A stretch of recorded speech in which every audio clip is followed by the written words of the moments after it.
Queria primeiro agradecer ao nosso cameraman, Francisco Zucchi, a presença do nosso amigo Mário Parra também. Na verdade, eu estou aqui com o nosso amigo Schlittler e fazer aqui uma entrevista informal. Não é uma entrevista imaginária do Nelson Rodrigues, que você sabe falar, mas é uma entrevista muito sincera também. E a gente queria falar sobre música, que é um assunto muito importante para a formação, né? Sim, sim. Formação intelectual e espiritual. E colocar alguns pontos aqui que a gente acha essencial para a compreensão do estudo e do gosto musical também, né? Que é tanto falado hoje, então, às vezes incompreendido.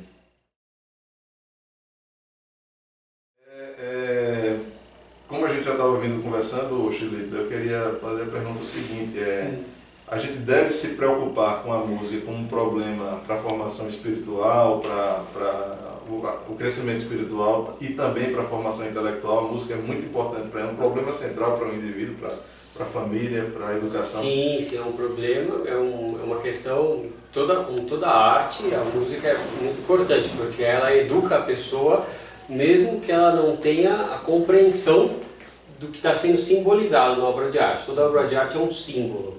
O que é um símbolo? É o inteligível no sensível. Então é uma coisa sensível, seja ela sonora ou de pedra, que contém uma ideia. Só que essa ideia ela não é muitas vezes evidente, sobretudo na música ela não é evidente, ela está muito implícita. Mas o compositor, ele coloca intencionalmente ideias lá, mesmo ainda que seja... Toda música tem um símbolo, toda música tem um símbolo. Mesmo se for um compositor que não reflete muito sobre as ideias que ele está transmitindo, ele transmite sim essas ideias porque ele adquiriu do meio cultural dele um modo de fazer música que segue certas ideias. Ele ainda vai elaborar a música dele com ideias implícitas que ele não tem um conhecimento preciso, mas ele vai estar trabalhando elas de modo implícito lá, de modo tácito.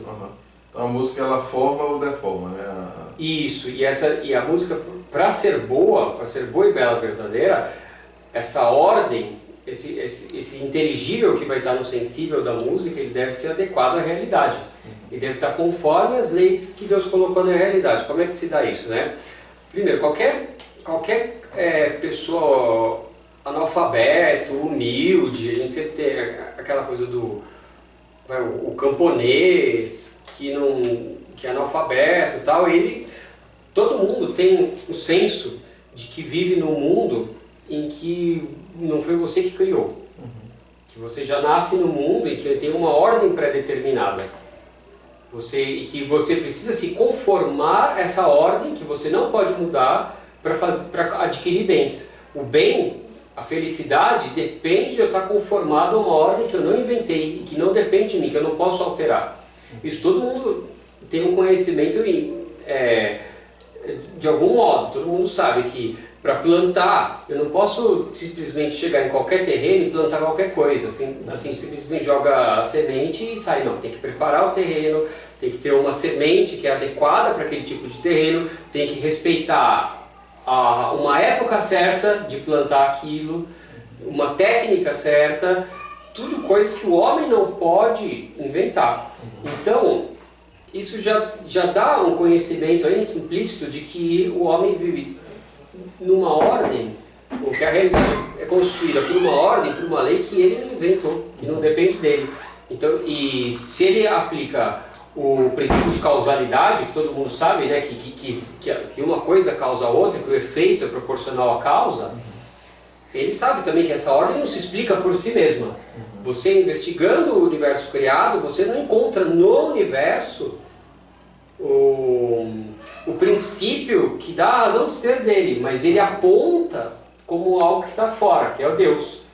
Então, e esse conhecimento de alguma maneira implícita, isso todo mundo é capaz de ter.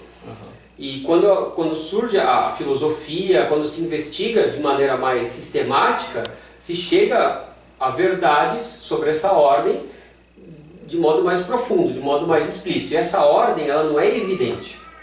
É uma coisa que precisa de um certo labor intelectual para você descobrir o que ela é. Descobrir o que ela é. Desse modo, para ela estar presente na música, ela não vai ser uma coisa facilmente que todo mundo vai identificar. Precisa de um treinamento, precisa ter adquirir uma cultura para a pessoa saber identificar essa ordem na música, e antes conhecer essa ordem.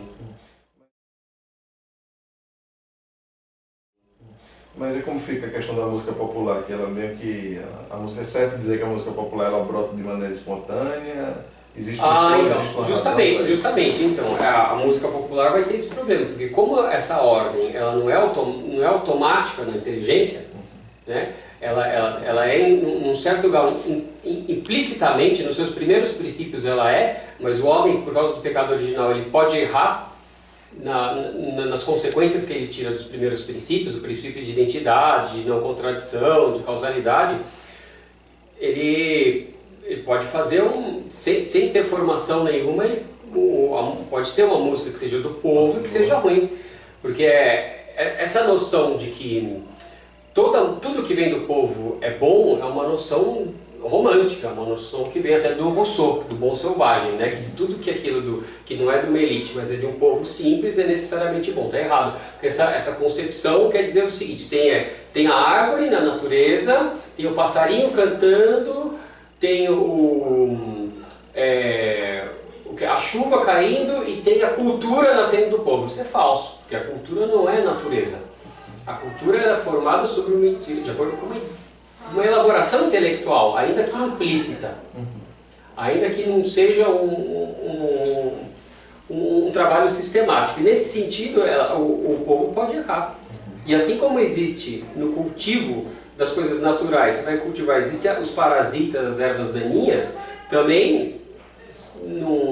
as coisas que podem nascer espontaneamente na cabeça das pessoas, tem algumas que têm que ser rejeitadas, tem que ser por causa do pecado original. O homem tem a concupiscência, então ele pode estar inclinado a fazer uma música que é muito sensual, que é o caso da maioria das músicas, todas as músicas dos selvagens e da música brasileira, que tem todo o baião, samba, coco, maracatu. É uma música que é muito carregada no ritmo, que é algo... A música sensual é a música que é muito carregada no ritmo. Isso, porque o ritmo ele é algo mais ligado ao tato, porque o cego a pessoa... Mais material. Isso, a pessoa que é surda, ela nunca vai saber, é surda de nascença, ela nunca vai saber o que é uma nota musical.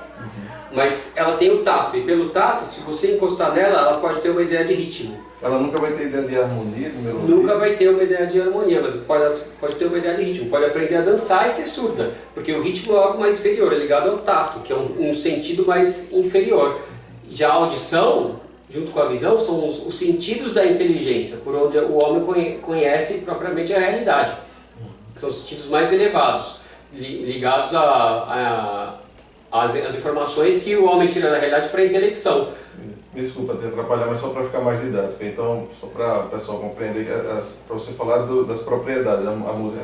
É certo falar de propriedade, ritmo, melodia, harmonia. Isso, e as propriedades do som.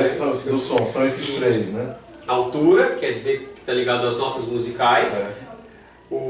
A duração, que é ligado ao ritmo. A intensidade, que é o som mais alto, mais baixo. E o timbre, que é o mais inferior de todos. Uma música que dá primazia para o timbre é a música mais abjeta que vai ter. Tem algum exemplo de uma música? Tem, o Bolero de Ravel. É o que dá mais? O Bolero de Ravel ele é todo feito por uma melodia que vai sendo repetida, e o discurso, o que varia? Qual vai ser o fio condutor do discurso? Não vai ser aquela melodia, mas vai ser as variações de combinações orquestrais. Então, digamos assim, o sujeito, o assunto que vai estar sendo discutido naquela música vão ser só as informações inferiores de timbre. A melodia vai inverter, porque geralmente o timbre tem que ser o veículo, né? O veículo que no tempo carrega a ideia melódica, a ideia das ordens das notas. O timbre ligado associado com o ritmo. Isso, o ritmo também, ele deve ser o veículo que carrega a ideia harmônica das notas, da melodia. Nesse Bolero de Ravel, ou em músicas modernas, eletroacústica, coisas mais radicais, existe uma inversão.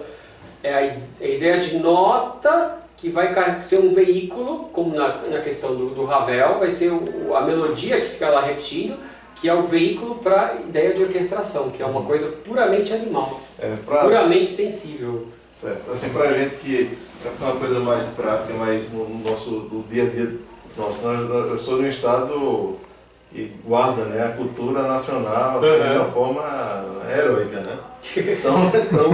Então, se a gente falar alguma coisa contra lá, a gente sabe, né? A gente de Pernambuco, se a gente falar contra o frevo, maracatu, caboclinho, selma do coco, mangue boy, então assim, lá tem o resguardo da cultura nacional, né? Tá lá. Então assim, o que chama cultura nacional. Então é inescapável a gente se deparar com algum guardião, né? Algum ser que vai encarnar essa defesa em todos os lugares, como dizia o nosso Rodrigo, nas mesas granfinas, até as mais humildes, todo mundo vai falar e vai defender esses valores culturais. Sim, sim. Você já vai, se você criticar um pouco isso, você já vai ser taxado como inimigo do povo, inimigo da cultura. Exatamente. Né? A mentalidade colonizadora, tudo isso. Exatamente. Então assim, qual a razão dessa defesa intransigente dessa cultura? E o que é o forró também, né, que é um ritmo que é muito próprio do interior e que se espalhou em todos os lugares. E qual o antídoto, né, que a gente pode oferecer para isso? Assim, é lícito a gente colocar e escutar isso no nosso lar, na nossa casa, no carro, quando a gente está indo para o trabalho. Isso acarreta, não tem problema nenhum do ponto de vista de formação. Completamente, é um problema secundário, é um problema que... Não é um problema secundário, porque esse tipo de música deve ser rejeitado, deve ser recusado, repudiado, porque ele não reflete a Cristo, ele não reflete o verbo de Deus, não reflete a inteligência divina. Ele tem uma inversão de valores nesse tipo de música. Ele tem uma inversão, porque ele coloca uma coisa que devia estar subordinada ao superior, ele coloca tiranizando o superior. Porque nesse tipo de música não é a melodia eu vou que escutar manda. essa música e vou ficar ruim ou vou ficar mais... Você vai ter uma... Ou vou ficar mais molenga, assim?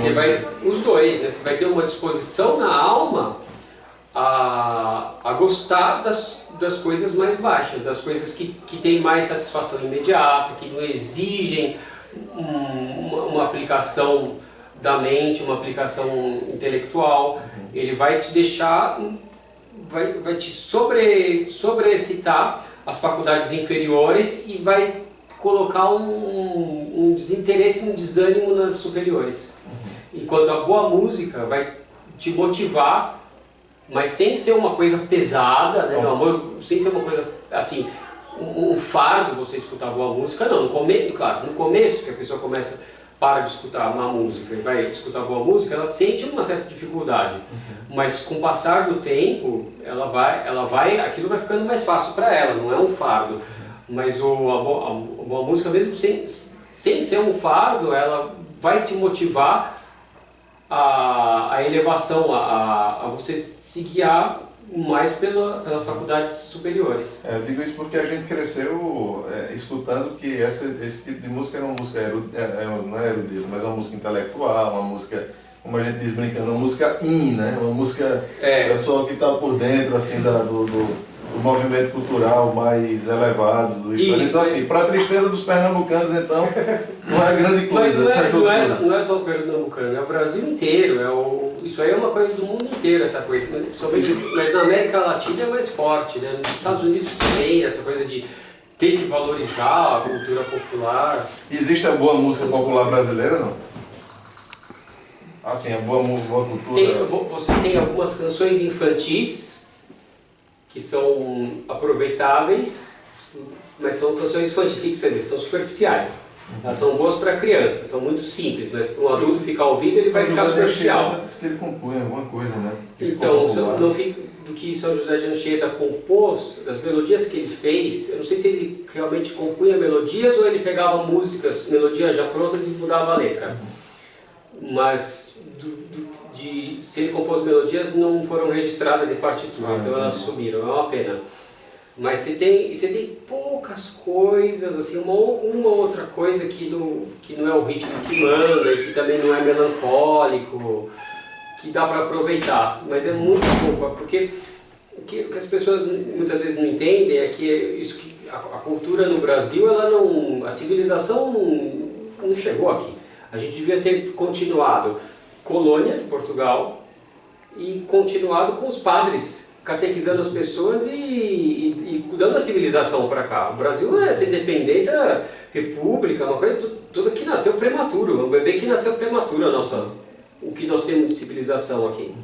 Você tem algum... A gente não tem como, por exemplo, no Peru você pega lá o barroco peruano. É muito elevado, né? É, muito elevado. São músicas que índios convertidos fizeram, que nem a Cachua Seranita, que ela é uma música ritmada, uma música alegre, mas você vê que o que manda é a melodia.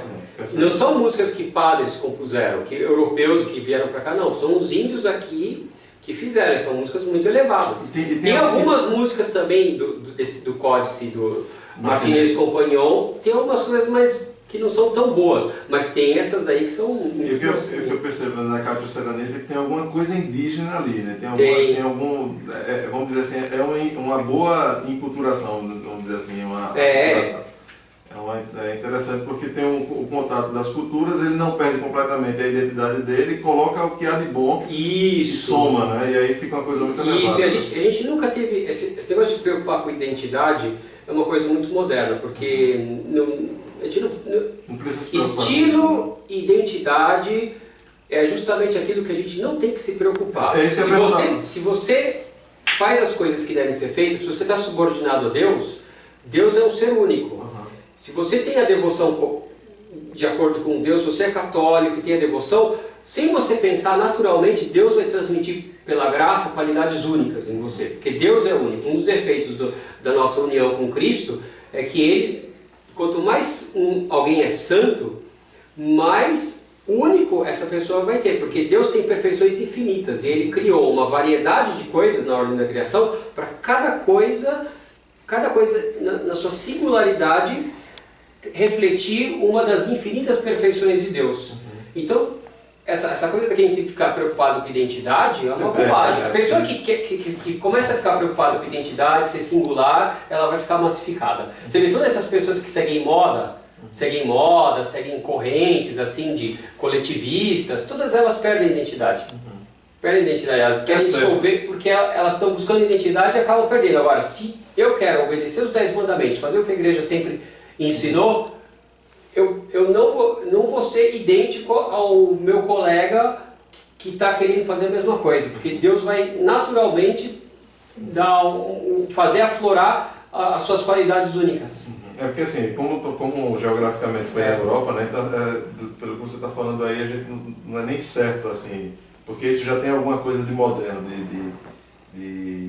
sei lá, de patriotismo, alguma coisa desse tipo. Falar, por exemplo, em cultura europeia, porque o pessoal tem uma certa resistência, às vezes as pessoas resistem o seguinte, porque você está sendo europocêntrico. Eurocêntrico. Essa música, apesar da música ser boa, você resiste à música porque ela é eurocêntrica, o dominador. Isso é uma bobagem, né? É o elite, etc. Porque não... E aí você rechaça o Johann Sebastian Bach para escutar o nosso Chico Buarque. Só porque é brasileiro, né? Porque, justamente porque a cultura, os princípios que vão... Existe características de certas músicas, que refletem a singularidade de cada nação, de cada povo, mas isso não é o principal. Isso é bom, né? Isso é uma coisa que você não busca, estilo não se busca intencionalmente. Todo mundo que quer buscar um estilo intencionalmente vai ficar bobo, vai ficar muito artificial. Estilo é a última coisa que você pensa em planejar quando você vai fazer arte.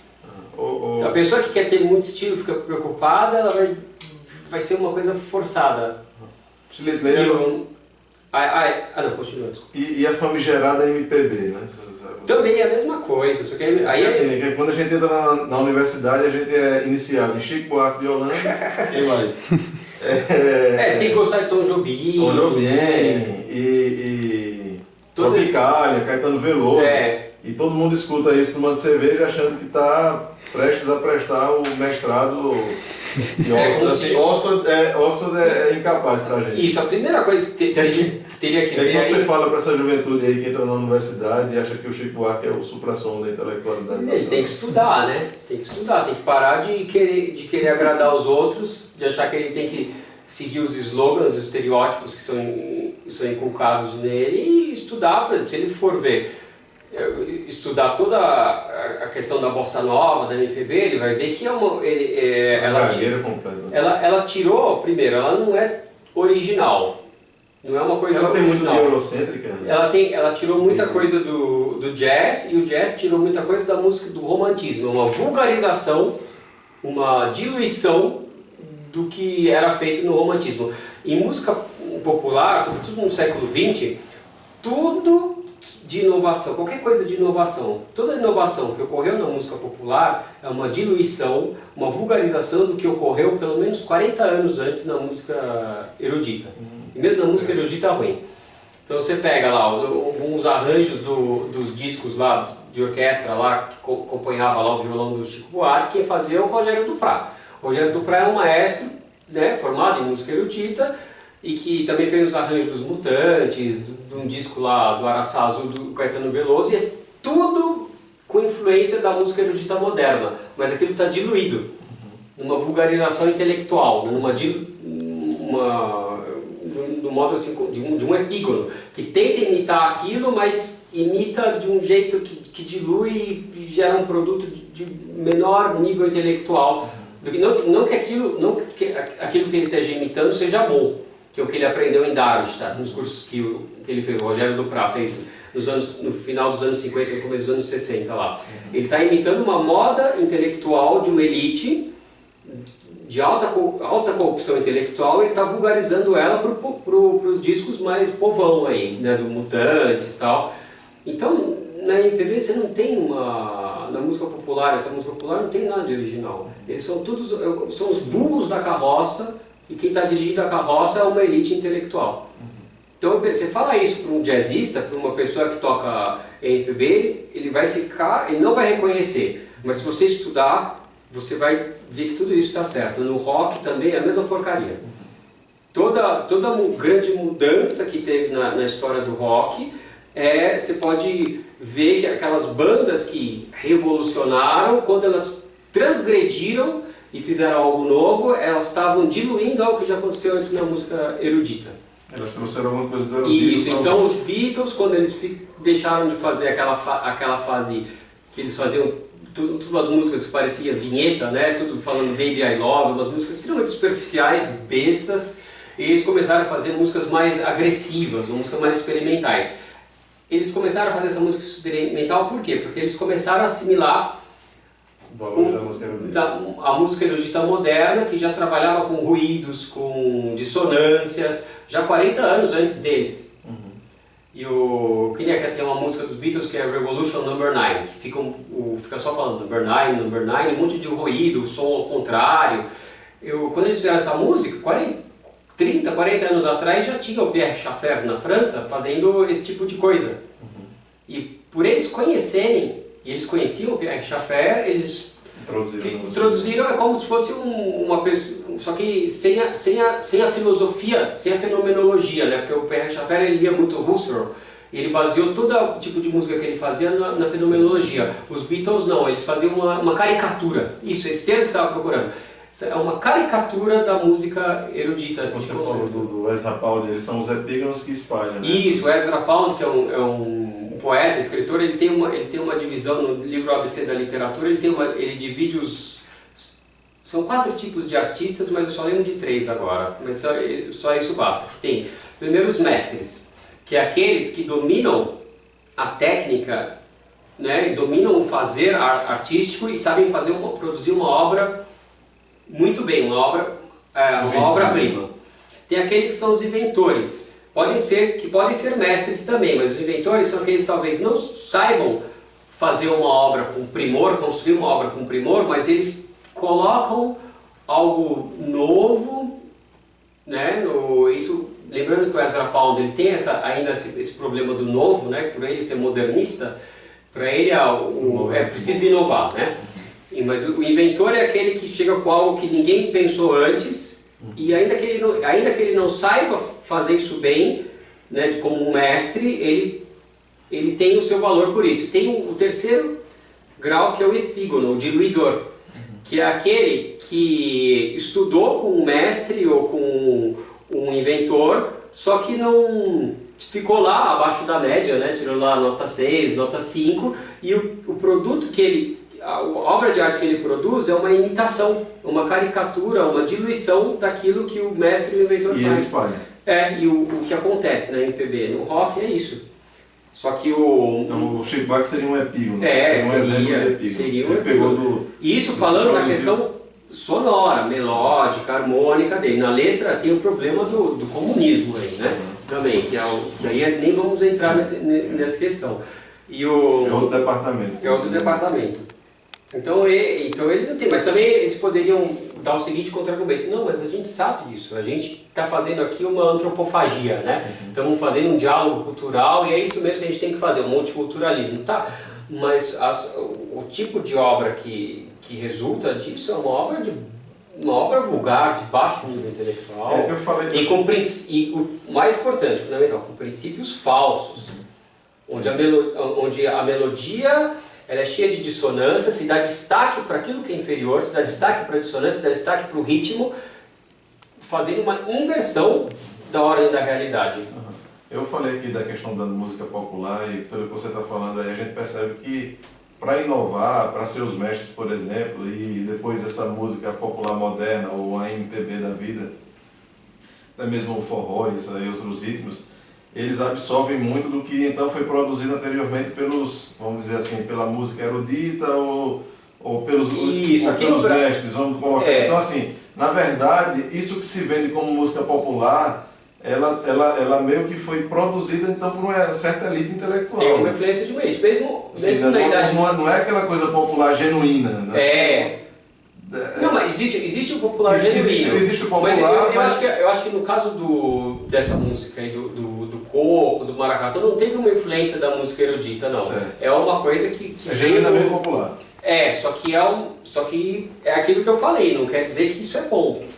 É uma coisa que é feita por um fim muito baixo, certo. Que é uma música puramente sensual. Quando se fala sensual, quer dizer que é uma coisa que apela demais aos sentidos e pouco à razão, feita com padrões rítmicos repetidos ad nauseam, e o que ocorre de variação melódica o que ocorre de variação na melodia, na harmonia, é só para não causar uma monotonia no ritmo, que é sempre repetitivo. É só para causar interesse, para renovar o interesse no ritmo, e não o contrário. Isso na videoaula que tem no site da Monfort, que eu gravei, isso eu explico. Até depois dou um exemplo lá, porque a pessoa sempre tem que ver com malandragem, né? Não, mas se eu pegar uma música medieval boa e fizer uma versão rock, então a música é medieval. Não é, você está caricaturizando a música, você inverteu. Você pegou uma música que é boa e você ressaltou nela o ritmo, você fez uma interpretação que inverte os elementos internos dela.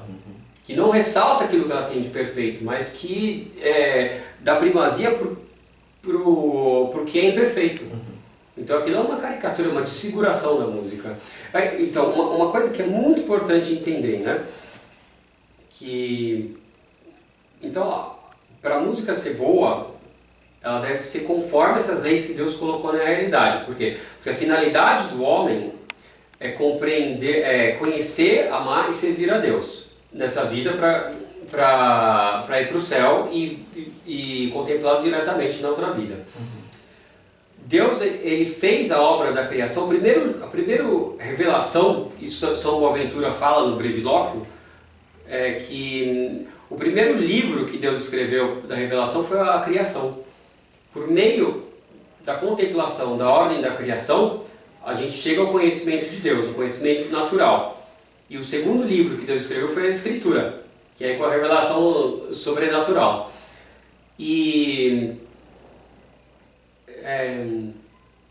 para uma música ser boa, ela deve ser conforme essa lei que Deus colocou na realidade. Ora, mas aí tem um problema. essa lei que Deus, essa ordem que Deus colocou na realidade, ela não é fácil de ser contemplada. Mesmo antes da igreja, e isso está no catecismo até, porque que se fala, né? Por que Deus na Sagrada Escritura, né, e na tradição, revela não só verdades de fé, verdades sobrenaturais, mas também ele ressalta verdades naturais, que o homem poderia conhecer sem a revelação, só pela contemplação da criação. Por quê? Porque se ao homem fosse deixado só os recursos naturais dele para conhecer essas verdades, poucos chegariam a conhecer depois de muito esforço e com mistura de erro. Então, essas verdades elas devem ser cultivadas. E a obra de arte é um meio de você, do artista, ele pega essa verdade que é contemplada, né, com muito labor intelectual, que é acessível a poucos, e ele transmite ela, ele devolve ela para a natureza, para um objeto sensível, que agora ele ordenou esse objeto sensível, seja uma pedra ou um som, ele reordenou ele de acordo com essa ordem que não está evidente, mas que para você conhecer você precisa de um esforço intelectual. E quando ele faz um objeto de arte, ele está dando essa ordem, está manifestando essa ordem para aquelas pessoas que não têm capacidade de conhecê-la com os próprios recursos. Ainda que essas pessoas, as mais humildes, elas não vão compreender completamente uma boa obra de arte, a interpretação especulativa, simbólica dela, só o fato delas gostarem, delas educarem só o sensível delas, de acordo com essa obra, já vai dispô-las a compreender melhor essas verdades quando forem ensinadas para elas. Né?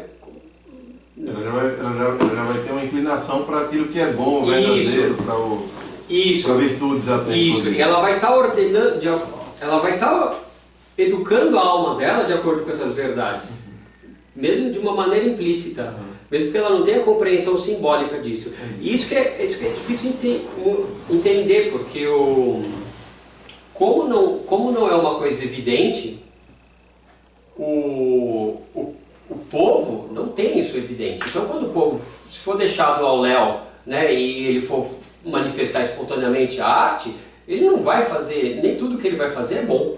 Se ele você pega, por exemplo, as músicas medievais, a cantiga de Santa Maria, né? Onde é que o povo era educado musicalmente? Em parte, o povo tem uma espontaneidade, uma naturalidade para se expressar, como todo ser humano. Mas a gente está misturado com as coisas ruins do pecado original, né? Só isso não basta. Então, onde é que elas tinham educação estética musical? Quando iam na missa. Quer dizer que é certo dizer que a igreja fez uma boa influência musical. Né? Fez, porque a pessoa que vai todo domingo na missa, né, e está sempre exposta ao canto gregoriano, tem a imaginação musical dela educada pelo canto gregoriano. E quando ela for compor, ainda que de ouvido, uma pessoa que compõe só por instinto, não uma música popular, aquilo que ela ouviu na igreja vai influenciar de alguma maneira aquilo que ela fez. Então ela fala que as cantigas de Santa Maria seriam impossíveis sem a influência do canto gregoriano. E ela tem, se você vai analisar melodicamente, as cantigas medievais lá, é muito parecida com o modo de fluir melódico do canto gregoriano. Então você precisa, justamente, como o homem está ferido pelo pecado original, ele não tem mais o dom de integridade, né, que dá uma facilidade para ele compreender, que dá sabedoria de maneira fácil, né, de compreender o refletido na ordem da realidade. Isso não sendo mais fácil, a pessoa que ela não tem muita instrução, que é as camadas mais baixas, elas são muito vulneráveis ao sofisma, ao erro. Então você precisa de uma elite, né, para cultivar aquilo que todo mundo conhece de maneira implícita, ser cultivado de maneira explícita. Porque é a mesma coisa, por exemplo, hoje em dia chega um jovem que chega em casa e quer sentar no almoço de família sem camisa. Né? Antigamente todo mundo via isso como um absurdo, e a pessoa sabia dar os argumentos por que isso é errado. Isso não é uma coisa civilizada, existe a roupa é uma coisa que é para ordenar o corpo, né?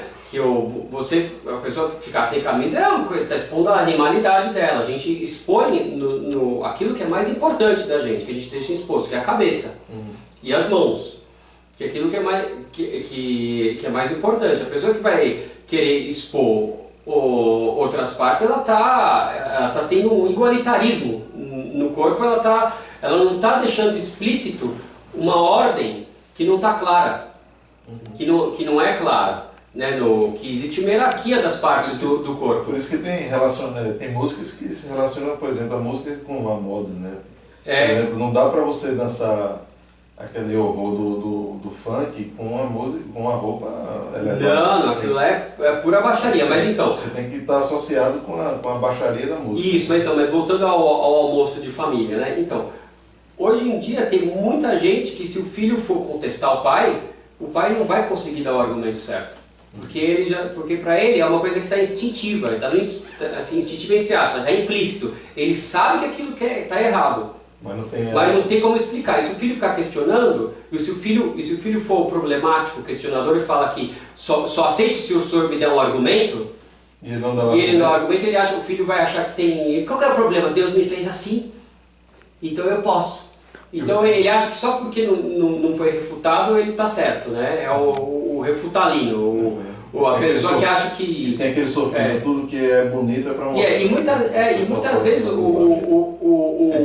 o pai, assim, o povo, ele pode às vezes defender uma coisa que é certa com argumentos insuficientes, com argumentos até errados, mas ele está defendendo uma verdade. Por isso que é preciso ter uma elite, que é que seria o clero, o clero que está cultivando a vida intelectual, gente que está também devotada à vida contemplativa para cultivar isso na sociedade e transmitir aos outros. Porque se deixar as pessoas só na lei natural, no implícito, sem instruir, vai aparecer as ervas daninhas. Rapidamente. Cada geração é uma geração de bárbaros. Uma invasão de bárbaros. Invasão de bárbaros. E as escolas? Vão questionadores. As escolas se preocupam com formação musical ou isso é muito raro? Não se preocupam nada. Aqui em São Paulo, não sei se é no Brasil todo, mas de uns anos para trás voltou a ser obrigatório o ensino de música, mas eles vão dar um ensino muito superficial. Muito superficial. Porque é o seguinte, eu acho que um dos motivos é que o pessoal diz assim, não, porque eu gostei da música, se eu gosto, então por que não escutar, né? Eu vou escutar no carro porque eu gosto. Por quê? Porque essas pessoas têm que entender que existe a ordem da realidade, uma ordem estabelecida por Deus, que existe uma finalidade no homem, para a gente ser feliz, para atingir qualquer tipo de bem, nós devemos nos conformar a essa ordem. Isso na arte, na música, e qualquer coisa que não reflete essa ordem, mas que inverte essa ordem, é um mal para a gente. E qual seria assim então, uma dica que você daria para uma pessoa para um pernambucano, um acriano que está meio chateado aí com essas suas palavras, assim? Então, a primeira coisa... O que a gente deve fazer? A gente vai comprar Vivaldi? Existe felicidade fora desse tipo de música. Existe muita felicidade. Você tem que saber que se você rejeitar esse tipo de música, primeiro não adianta simplesmente você rejeitar e parar de ouvir música. Você tem que trocar. Só está destruindo aquilo que está substituído. Então você tem que começar com ouvir músicas boas, mais simples, e aos poucos você vai... Tem uma coleção de CDs do Saliter, então, que foi uma compilação que os membros da Monfort fizeram, que muito boa para isso. Uma evolução, um progresso, né? Isso, um progresso. Começa com músicas simples, com uma melodia só, que são mais fáceis de gostar delas, e aos poucos vai substituindo. Mas assim, o que precisa é primeiro compreender. Não basta também querer mudar o gosto pelo gosto. Precisa entender as razões para você estar fazendo isso. Ter firmeza nos princípios. Para você não ser arrastado a gostar, voltar a gostar do tipo de música ruim. Eu tenho coisas que eu escutava antes de me converter, que se eu escutar hoje, eu vou me sentir muito atraído para gostar disso. Mas eu sei que aquilo é ruim. Às vezes tem músicas que faz mais de 10 anos, quase 20 anos que eu não ouço, às vezes eu acordo de manhã com essa música na cabeça. É uma coisa que gruda muito. Não, e apesar da gente compreender que não deve escutar, que deve evitar essas músicas, não quer dizer que a gente não gosta dessas músicas, né? Isso, é uma luta que a gente faz. É uma luta, é uma luta. E é uma coisa importante, porque não, 4 minutos? 40. Já deu 40. Só deu 40. Daqui a pouco termina. Você quer fazer alguma pergunta? Se o gosto deve ser educado, então. O gosto deve ser educado. Mas quanto mais o gosto é educado, mais fácil vai sendo essa luta. Você vai, mesmo se você ficou muito tempo viciado em música ruim, vai chegar uma hora que ela não vai mais ter aquele apelo para você. Você vai começar a não gostar. Eu percebi que depois que você começa escutando uma música boa e de fato no início é complicado. Assim, você tem que ter uma disciplina. Depois ela começa a fazer falta. E no começo também é difícil. Tanto é difícil discernir. Por exemplo, teve uma aula aqui que eu dei que eu mostrei tinha lá uma caricatura de música erudita, né, de música barroca, que era um idiota lá, um guitarrista tocando guitarra elétrica junto com uma orquestra. E a pessoa que ela não tem cultura musical, ela vai jurar que aquilo lá é música clássica, é música barroca. Mas não é. Aquilo lá é um monte de clichês, de fragmentos de música barroca repetidos de maneira roqueira, mesmo quando a orquestra faz. E para uma pessoa que ela não teve o hábito de sempre ouvir música, aquilo vai parecer para ela, porque ela vai ter um juízo de superfície. Ela vai ter um juízo só de espuma, porque ela só vai captar o que a gente chama dos estilemas, que são a camada mais superficial do discurso. Ela só capta isso, porque ela ainda não teve uma educação que capacitasse a ela a ter uma apreensão do objeto de arte, da obra de arte, da obra musical adequada. Então é preciso ter essa educação. E lembrando outra coisa, né? Quando a gente fala dessa ordem que Deus colocou nas coisas, né? Deus, ele se reflete nessa ordem. É o próprio ser de Deus que está refletido nessa ordem. Então essa ordem é como se fosse a fotografia de Deus. Então uma bela música, ela tem uma fotografia de Deus, ela reflete algo de Deus. Isso, o que é? Reflete o princípio intelectual organizador do universo. Quem é o princípio intelectual organizador do universo? É o verbo de Deus, é Cristo. Então uma música boa, ela vai refletir a Cristo. Então se você gosta de uma música que tem uma inversão da ordem da realidade, você pode até me dar um monte de sofisma, mas meu caro, você está gostando de uma coisa que contraria Cristo.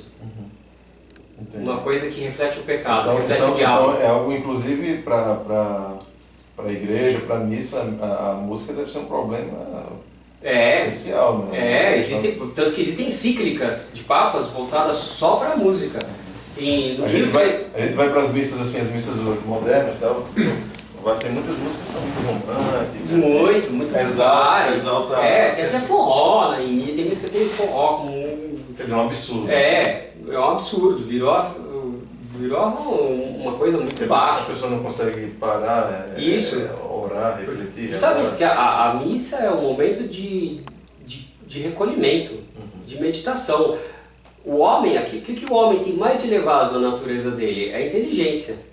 E a nossa felicidade, ela é intelectual. É a contemplação de Deus. O céu, ele vai ser uma coisa intelectual, vai ser uma coisa para a inteligência. Então, na missa, a gente tem que oferecer para Deus aquilo que nós temos de melhor, a nossa inteligência. Luz intelectual cheia de amor no céu. Então, a missa deve ser um momento de recolhimento de atividade intelectual intensa.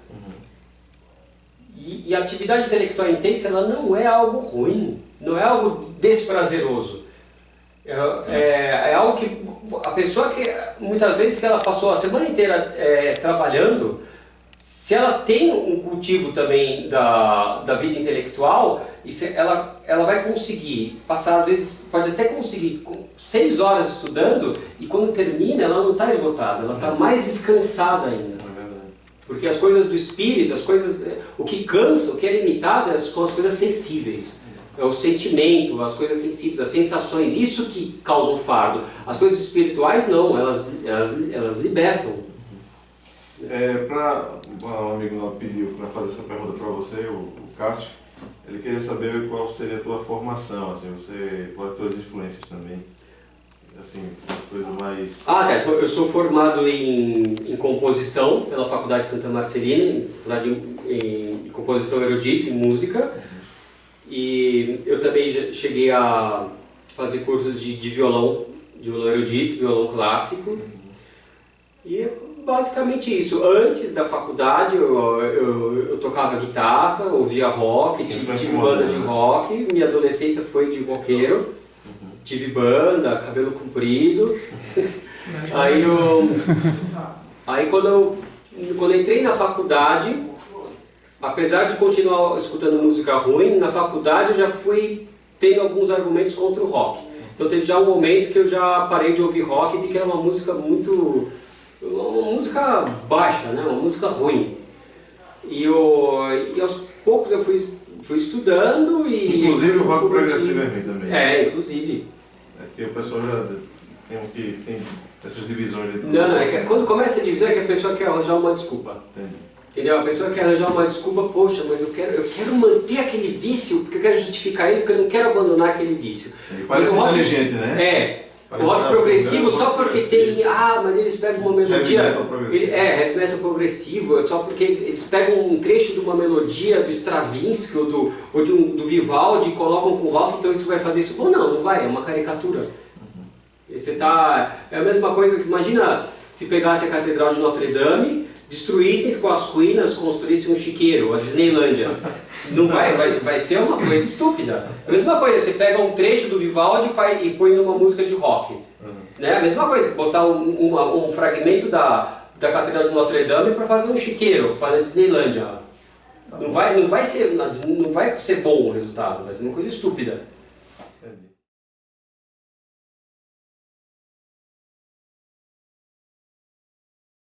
Só ressaltar então essa última coisa, né, dessa questão de refletir o verbo, né, da música boa, ela deve refletir o princípio intelectual que ordenou todas as coisas. Então quando você não gosta... a elevação da música. Porque quando você... Se a ordem da realidade, esses princípios são como uma fotografia de Deus, né, quando você não gosta de uma fotografia, não é a fotografia em si que você está rejeitando, é a pessoa fotografada. Então quando a pessoa ela não gosta da boa música, que reflete a Deus, que ela não aceita a ordem da realidade, ela está rejeitando o próprio Deus. Assim, se você guarda uma fotografia... É extremamente grave, né? Muito grave. Se você guarda uma fotografia da sua esposa, você não guarda porque você gosta da foto em si, você gosta porque ela representa a pessoa que você ama. Da mesma maneira, a ordem da realidade ela é um espelho de Deus. E o que você falou é um símbolo, a música é um símbolo que símbolo que reflete ideias que estão na mente de Deus. Então, ela só vai ser lícita, só vai ser legítima se ela reflete o ser de Deus. Se ela está de acordo com as leis que Deus colocou na realidade, onde o inferior está subordinado ao superior. Então para a música não tem férias, mesmo em casa. Na música não tem férias. E tem que escutar música boa. Acreditar nisso. No começo pode ser até uma coisa incômoda, mas com o tempo você vai ter uma alegria e uma satisfação muito maior de ouvir música boa do que quando você ouve música má. Tudo que começa amargo termina doce. Isso, né? É a lei de Santo Inácio. Tudo que começa doce termina amargo e tudo que começa amargo termina doce. Como café, né? Café sem açúcar.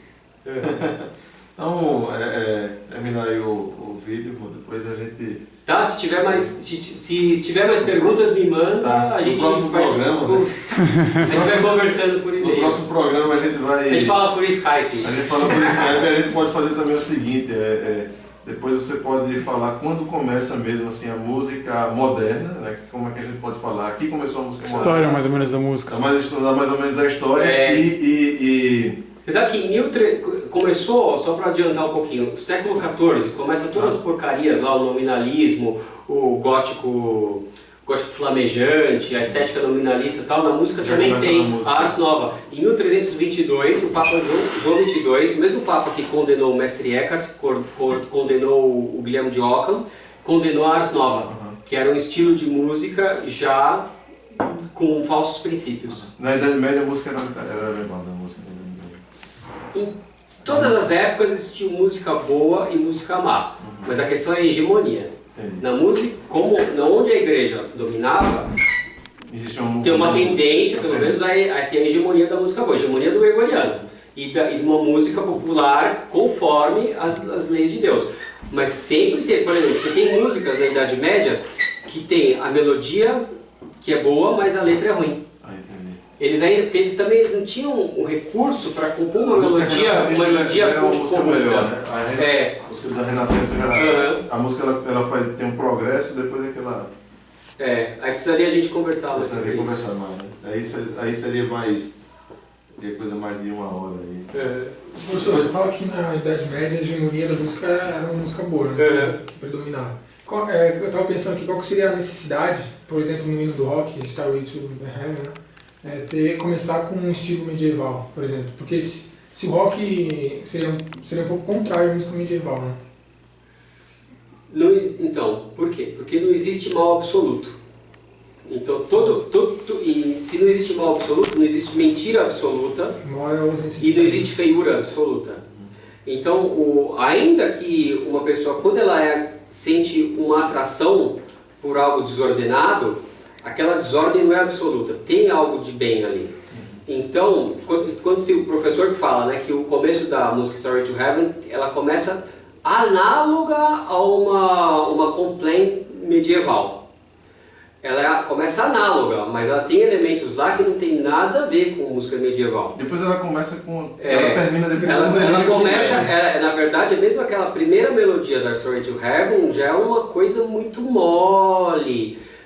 Pode ter alguma comparação com algum elemento de algo da música medieval, mas não é música medieval. E mesmo se fosse, estaria naquela questão da caricaturização. Aquilo estaria deformado em função de outros elementos desordenados, seja do ritmo, seja de uma dissonância que procura se dar primazia. Então também muitos usam elementos da música clássica no rock para atrair a pessoa. Porque aí a pessoa... o Humberto Eco ele tem um texto chamado Estrutura do Mau Gosto, que é um texto que deve ter muitas ressalvas, porque ele não é uma pessoa de muitas boas ideias, mas tem muita coisa interessante lá. Então ele fala assim, que o estilo que a gente chama de mau gosto em arte, em música, é o kitsch. K-I-T-S-C-H. Isso. E qual é como se define o kitsch? Como se caracteriza? Kitsch, né? O produto kitsch é um produto que é de baixo nível intelectual, de mau gosto, só que ele faz a pessoa acreditar que ela está fruindo um produto de alta cultura. Então é esse caso, a pessoa que ouve uma música medieval interpretada por uma banda de heavy metal, ele vai achar isso, ouvindo música medieval, a hora que elevar, tá vendo aquela melodia? É uma melodia elevada, só que está totalmente deformada. Então a pessoa ela está achando que ela está consumindo, está dando uma sensação para ela de que ela está tendo uma elevação espiritual, mas não está, ela está melhor chafurdando na lama. E então Humberto Eco mesmo, que não é católico, fala que uma das coisas que caracteriza o mau gosto em arte é isso. É fazer uma obra de arte que dê aparência dela estar fruindo um objeto de alta cultura, mas na verdade é uma coisa de baixa intelectualidade. Então, pronto, está faltando foi aí. bastante, faltando pouco tempo aí e também a gente vai, quando você faz o convite, né, para você ir a Recife, aí você fala que a gente liga para a polícia lá para escoltar a gente. Tá bom. Então o pessoal vai querer atacar nos carros. Não, mas é tranquilo, não. O pessoal é bom, o pessoal é bondoso. E a gente tiver a oportunidade daqui no início do ano que vem, seria bom umas aulas dessas lá para os músicos. Tá bom, combinado então. Vamos lá. Obrigado, eu que agradeço também por me chamar aí para falar, para me ouvir mais de 40 minutos falando, tem que ter paciência. Muito bom, agradeço muito, Deus te pague. E boa sorte também aí nas suas aulas no colégio. Obrigado. As crianças têm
Tiene la criatura auxilio sin clama, pues por tu ruego se libra de Dios, de la sentencia más santa de Dios.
Que acelerarte sin fin, lleva el premio más seguro, como que eres madre mía, lleva el premio más seguro, como que eres a Dios.